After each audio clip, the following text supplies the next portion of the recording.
The night was buzzing with energy outside the Meridian Club. Music pulsed from behind its sleek doors, and a line of eager people waited to get in. The club had become the hottest spot in town over the last few months, known for its classy atmosphere and strict door policy. Standing tall by the entrance was Anthony, the doorman.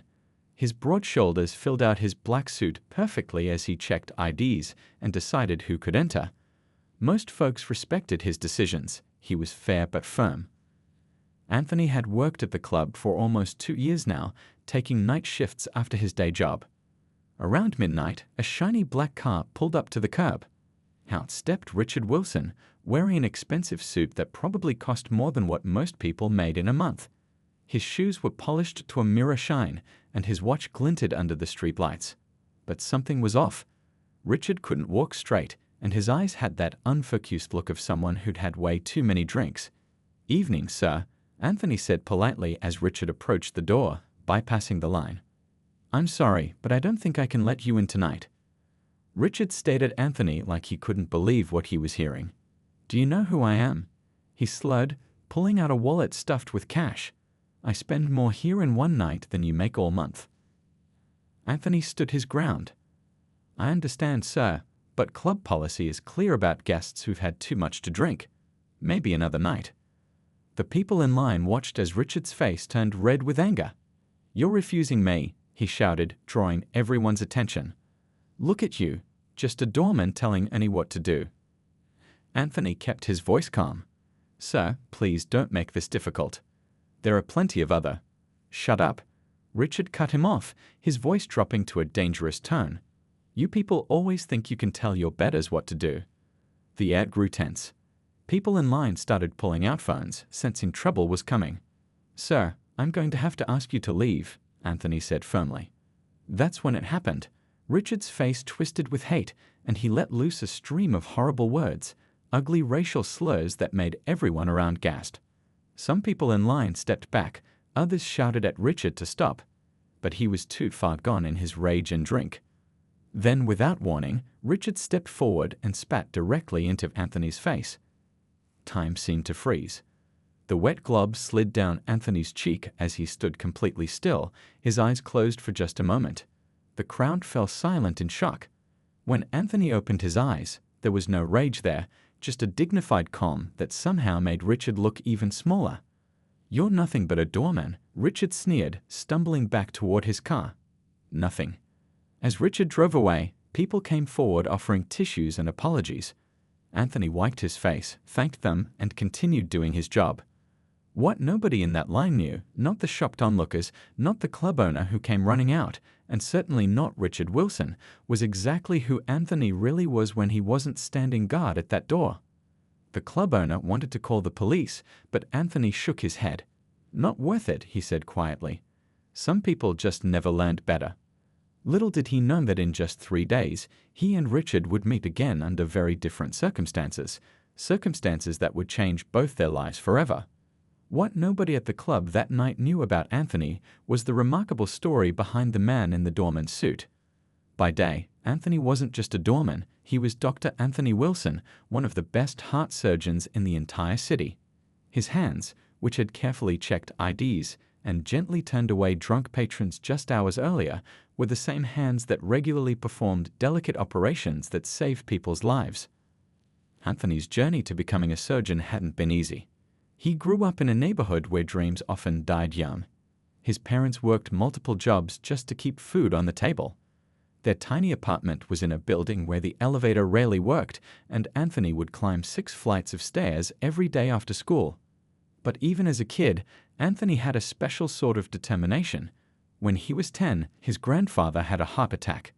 The doctors saved him, and young Anthony watched in awe as his grandfather, once at death's door, returned home alive. Something clicked in Anthony's mind that day. He wanted to be the person who could perform that kind of miracle. School wasn't easy for him. The local public school was overcrowded and underfunded. Anthony studied by flashlight when the electricity got cut off. He worked at a corner store after school, stocking shelves and saving every penny. His high school teacher, Mr. Reynolds, noticed his talent in science classes and stayed after hours to help him prepare for college entrance exams. Against all odds, Anthony earned a scholarship to medical school. Those years were a blur of sleepless nights, instant noodles, and endless studying. Sometimes he'd fall asleep with his face pressed against textbooks, but he never gave up. Now, at 38, Dr. Anthony Wilson had become one of the most respected heart surgeons at Central City Hospital. Doctors from other hospitals would consult with him on difficult cases. Medical students competed for spots on his team. His research papers were published in top medical journals. So why was this brilliant surgeon working as a doorman at a nightclub? The answer was simple. The club belonged to his childhood friend, Leon. They had grown up together, playing basketball on the same cracked concrete court. While Anthony had gone to medical school, Leon had saved enough from various jobs to open this club. When Leon mentioned having trouble with rowdy customers, Anthony offered to help a few nights each month. "I don't need the money," Anthony told Leon when his friend tried to pay him. "I just need to remember where I came from." Working at the club kept Anthony grounded. The fancy doctor title, the expensive car he could now afford, the respect from colleagues, none of that changed who he really was inside. At the club, he was just Anthony, the kid from the neighborhood who made good. His hospital colleagues would have been shocked to see him there. Only the hospital director knew about his second job, and she respected his privacy. Anthony didn't wear his success like a badge. He drove a modest car, lived in a comfortable but not extravagant home, and donated regularly to the scholarship fund at his old high school. The night Richard spat in his face wasn't the first time Anthony had dealt with difficult people at the club. He had learned patience from years of dealing with scared patients and their families, but something about Richard's hatred had struck a nerve. As Anthony wiped his face that night, he wondered what made a person so filled with anger and prejudice. Little did he know that fate would soon bring them together again in a way neither could have imagined. 3 days after the ugly incident at the club, Richard woke up feeling strange. Something wasn't right. He'd had a dull ache in his chest since morning, but he blamed it on the whiskey from the night before. By afternoon, as he sat in a business meeting, the pain grew sharper, more insistent. "You okay?" his colleague asked, noticing the sweat breaking out on Richard's forehead. "Fine," Richard muttered, loosening his tie. "Just need some air." But he wasn't fine. When he stood up, the pain exploded across his chest like someone had swung a sledgehammer. It shot down his left arm and up into his jaw. The room tilted sideways, and the last thing Richard heard before collapsing was someone shouting for someone to call an ambulance. The next few hours passed in a blur of sirens, bright lights, and worried voices. The emergency room was chaos.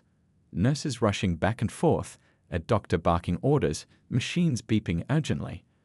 Richard drifted in and out of consciousness as they hooked him up to monitors and pushed needles into his arms. "Mr. Wilson." A young doctor leaned over him. "You have what we call an aortic dissection.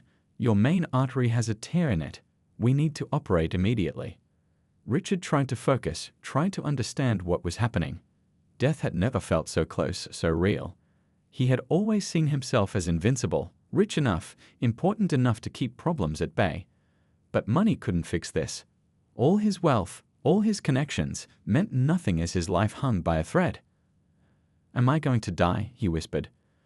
"We're calling in our best surgeon," the doctor said, not quite answering the question. "Dr. Wilson specializes in these cases. If anyone can help you, it's him." They wheeled Richard through the hospital hallways and into a pre-op room.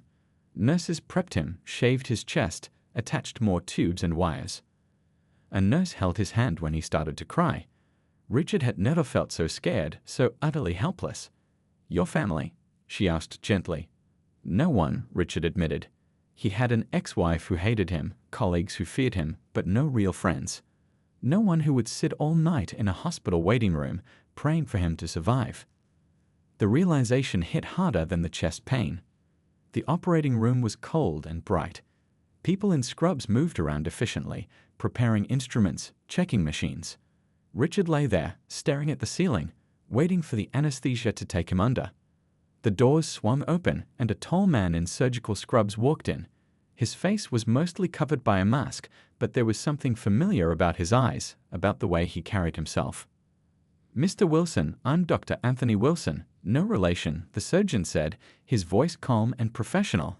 I'll be performing your surgery today. Richard stared up, confused at first. Then recognition dawned in his pain-clouded mind. Those eyes, he'd looked into them 3 nights ago as he spat into the man's face. The club doorman was standing over him now, dressed not in a bouncer's suit, but in surgical scrubs, with a team of medical professionals awaiting his instructions. "You," Richard whispered, his voice barely audible. The surgeon's eyes showed he recognized Richard too. For a moment, they just looked at each other, Richard helpless on the table, the man he'd degraded now literally holding his life in his hands. The room seemed to freeze as the reality of the situation sank in. The racist who had spat in the face of a mere doorman now depended entirely on that same man to save his life. The recognition in Richard's eyes quickly turned to fear, raw and unfiltered. His lips trembled as he struggled to form words. The beeping of the heart monitor sped up, showing his rising panic. "Please," Richard finally whispered, his voice cracking. "I'm sorry. I was drunk. I didn't mean." Dr. Anthony stood perfectly still, looking down at the man who had humiliated him days before. The operating room fell silent. The nurses and assistants sensed something passing between the 2 men, but couldn't understand what. They exchanged confused glances, waiting. Time seemed to stretch. In those few seconds, Richard's entire life flashed before him, not just the good parts, but all the times he'd looked down on others, judged people by their jobs or the color of their skin, treated service workers like they were beneath him. All those moments crashed down on him as he lay there, completely at the mercy of a man he had disrespected so terribly. "You're the doorman," Richard said, a tear sliding down his cheek. "The one eye." He couldn't finish the sentence. Dr. Anthony took a deep breath. 20 years of medical training had taught him how to keep his emotions in check, but this moment tested that skill like never before. His team was watching. A man's life hung in the balance. And not just any man, the very person who had spat in his face and called him horrible names. "Yes, Mr. Wilson," Dr. Anthony finally said, his voice steady and professional. "I work as a doorman some nights at my friend's club. But right now, I'm a surgeon and you're my patient." Richard blinked in disbelief. "After what I did, you're still going to operate on me?" "That's my job," Dr. Anthony replied simply. "But you could let someone else do it," Richard said, his voice barely audible. "You could walk away." "I could," Dr. Anthony admitted, "but I won't." One of the nurses, sensing the tension, stepped forward. "Dr. Wilson, should we delay the procedure?" she asked quietly. Dr. Anthony shook his head. "No, this operation can't wait. Mr. Wilson has an acute aortic dissection that needs immediate attention." He looked directly into Richard's frightened eyes. "Your aorta, the main blood vessel from your heart, has a tear in it.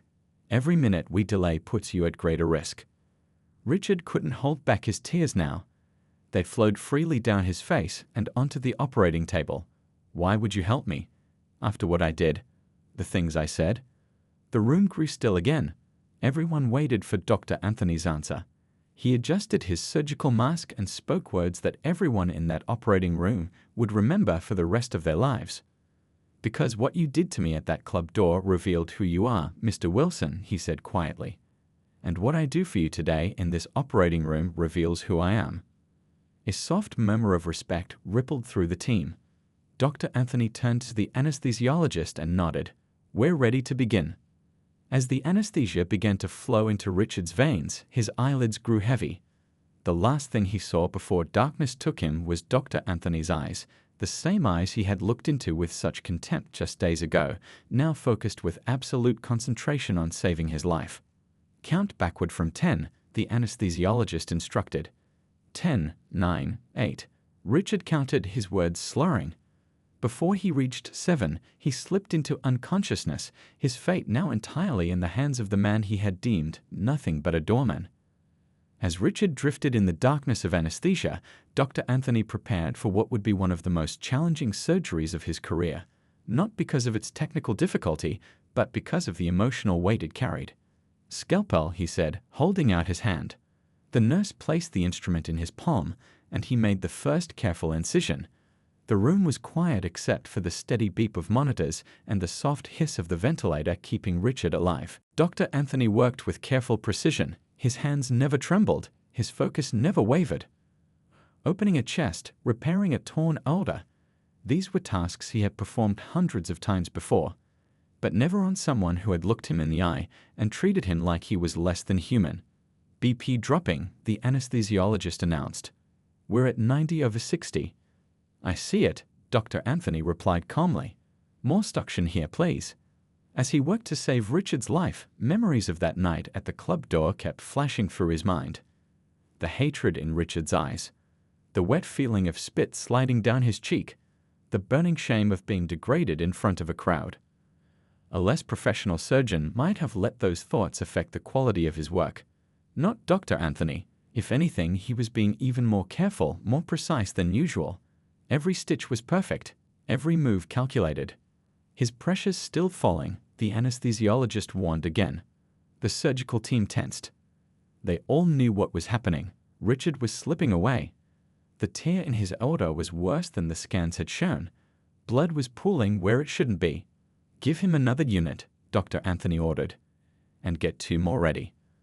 One of the younger assistants whispered to a nurse, thinking Dr. Anthony couldn't hear. Why is he trying so hard for this guy? Something happened between them. Dr. Anthony pretended not to hear. He was too busy fighting death itself, which seemed determined to claim Richard today. Minutes stretched into hours. Sweat beaded on Dr. Anthony's forehead underneath his surgical cap. Twice, Richard's heart stopped beating, and twice, Dr. Anthony brought him back. Doctor, maybe we should consider, the assistant surgeon began. Not yet, Dr. Anthony cut him off. We're not giving up on him. 5 hours into the surgery, something changed. Richard's vital signs stabilized. The repaired ulcer held. The bleeding stopped. Dr. Anthony stepped back slightly, rolling his shoulders to ease the tension. I think we've got it, he said quietly. The relief in the room was palpable. Nurses who had been holding their breath finally exhaled. The assistant surgeon shook his head in amazement. That was, he started, searching for the right words. Just doing my job, Dr. Anthony finished for him. But everyone in that room knew it had been more than that. They had witnessed something rare. A man putting aside personal hurt to save someone who had wronged him deeply. As Dr. Anthony prepared to close Richard's chest, the head nurse touched his arm gently. What that man did to you, she said. I heard about it from someone who was at the club. Nobody would have blamed you if you walked away from this case. Dr. Anthony looked up from his work. I took an oath, he said simply, to treat all patients with the same care and respect, regardless of who they are or what they've done. He paused, then added, we don't heal people because they deserve it. We heal them because that's who we are. He finished the final sutures with the same care he'd shown throughout the grueling procedure. When he was done, he stepped back, removed his gloves, and looked at Richard's unconscious form. Take good care of him in recovery, he told the nurses. He has a lot of healing to do, and not just physically. Richard floated in and out of consciousness for 2 days after the surgery. Sometimes he thought he was back at the club, sometimes in his childhood home. The drugs they gave him for pain blurred the line between dreams and reality. When he finally opened his eyes properly, the first thing he saw was a nurse checking his IV. Welcome back, she said, noticing he was awake. You gave us quite a scare. Richard's throat felt like sandpaper. The nurse helped him sip some water through a straw. His chest burned with pain whenever he took a breath. The doctor? Richard managed to ask. The surgeon who? Dr. Anthony, the nurse said. He's checked on you several times while you were out. He'll be making rounds again this evening. Richard closed his eyes again. The memories were coming back now, not just of the surgery, but of that night at the club. The horrible things he'd said. The way he'd spat in the man's face. And now that same man had spent hours hunched over an operating table, fighting to keep him alive. Throughout the day, different hospital staff came and went. They changed his bandages, adjusted his medications, helped him sit up slightly. Everyone was professional, but Richard noticed how they looked at him, like they knew something about him, something not good. They all know, don't they? He asked an older nurse who was checking his vital signs. About what happened at the club. She paused before answering. Word gets around in a hospital, she finally said. What Dr. Anthony did for you, a lot of people respect him even more for it. Shame washed over Richard like a physical wave.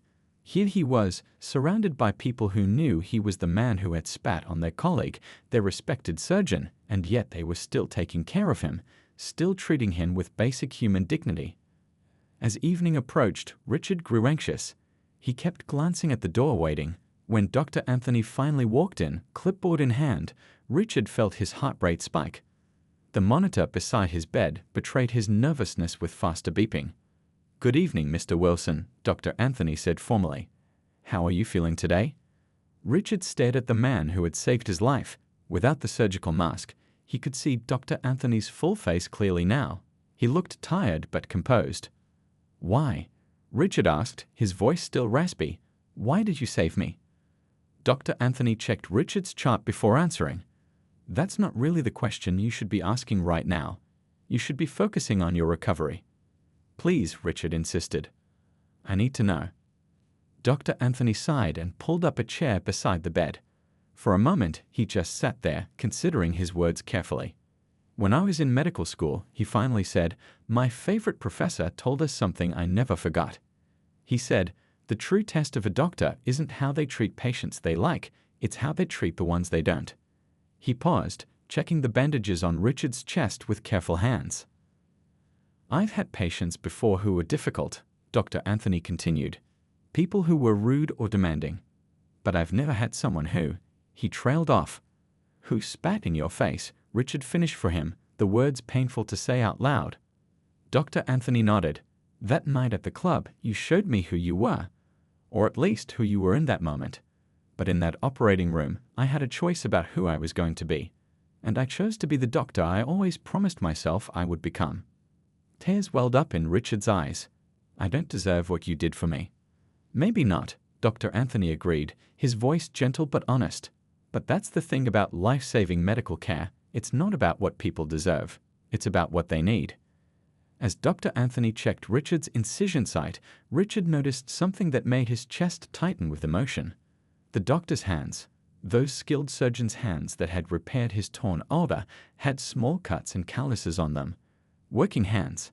Hands that had fought their way up from nothing, that had opened textbooks late at night after long shifts, that had practiced surgical techniques until they were perfect. "Your recovery will take time," Dr. Anthony explained, writing something in Richard's chart.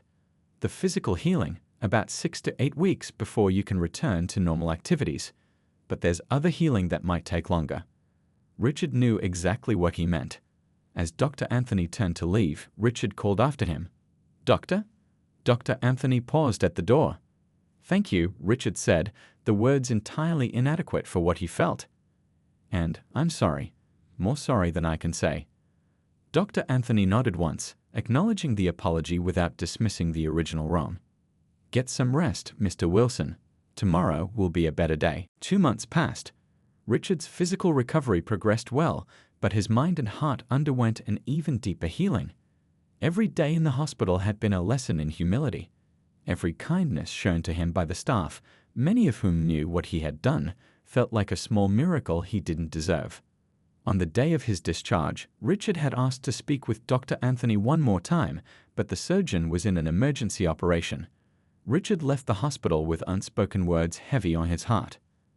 Back in his luxury apartment, surrounded by expensive things, Richard felt strangely empty. His reflection in the mirror showed a thinner face, a more subdued man. The scar running down his chest was still pink and tender, a permanent reminder of how close he had come to death and who had saved him. He tried returning to work, but his heart wasn't in it anymore. His colleagues noticed the change. The aggressive, often cruel businessman they knew had been replaced by someone quieter, more thoughtful. When his assistant accidentally spilled coffee on important documents, instead of yelling as the old Richard would have done, he simply helped her clean up the mess. "Are you feeling okay?" she asked, confused by his reaction. Richard touched his chest where the scar lay hidden under his shirt. "I'm just seeing things differently these days," he said. 3 months after the surgery, Richard made a decision. He wrote a letter to Dr. Anthony, thanking him again and asking if they could meet. He didn't expect a response, but a week later, he received a short note agreeing to meet at a coffee shop near the hospital. Richard arrived early, nervously stirring his coffee as he waited. When Dr. Anthony walked in, wearing regular clothes instead of scrubs or a doorman's uniform, Richard almost didn't recognize him. "Thank you for coming," Richard said as Dr. Anthony sat down across from him. "You're looking well," Dr. Anthony observed. "How's the recovery?" "Good. Better than I deserve." Richard took a deep breath. "I've been doing a lot of thinking since everything happened. About the kind of person I've been, the way I've treated people." Dr. Anthony listened quietly, his eyes thoughtful. "I grew up wealthy," Richard continued. "My father taught me that some people matter and others don't, that your worth depends on your bank account, your job title. I never questioned it until I was lying on that operating table, realizing the man I had treated like dirt was the only one who could save me." "People can change," Dr. Anthony said simply. "That's why I wanted to see you," Richard said, pulling an envelope from his jacket. "I set up a foundation. It will provide scholarships for kids from underserved communities who want to go into medicine. Kids like you once were." He slid the envelope across the table. "I'd like you to be on the board, to help guide it." Dr. Anthony looked surprised. "That's unexpected." "It's not enough," Richard admitted. "Nothing could be. But it's a start." Dr. Anthony opened the envelope, looked at the papers inside. "This is a substantial commitment." "Money has always been the easy part for me," Richard said. "It's being a decent human being that I've struggled with." He hesitated, then added, "I've also been volunteering at a community center downtown, helping kids with homework, serving meals. It feels right." A small smile crossed Dr. Anthony's face. "The first step toward healing is recognizing the wound." They talked for over an hour, not as doctor and patient, not as doorman and patron, but as two men finding unexpected common ground. Before they parted, Richard asked something that had been on his mind. "That night at the club, do you ever work there still?" Dr. Anthony nodded. "Every other Friday. Leon's still my friend, and I gave him my word." "Will you be there this Friday?" "I will." That Friday night, Richard returned to the Meridian Club. The line outside was long, but he waited patiently like everyone else. When he finally reached the door, Dr. Anthony stood there in his doorman's suit, calm and professional as always. Their eyes met, a world of understanding passing between them. "Good evening, sir," Dr. Anthony said formally. "Good evening," Richard replied, extending his hand. "I'm Richard Wilson. I believe you know me." Dr. Anthony took his hand in a firm handshake. "I do. Welcome to the club, Mr. Wilson." As Richard walked inside, he felt lighter than he had in years. The scar on his chest pulled slightly as he moved, a permanent reminder of the day his heart had been broken open and then healed in more ways than one.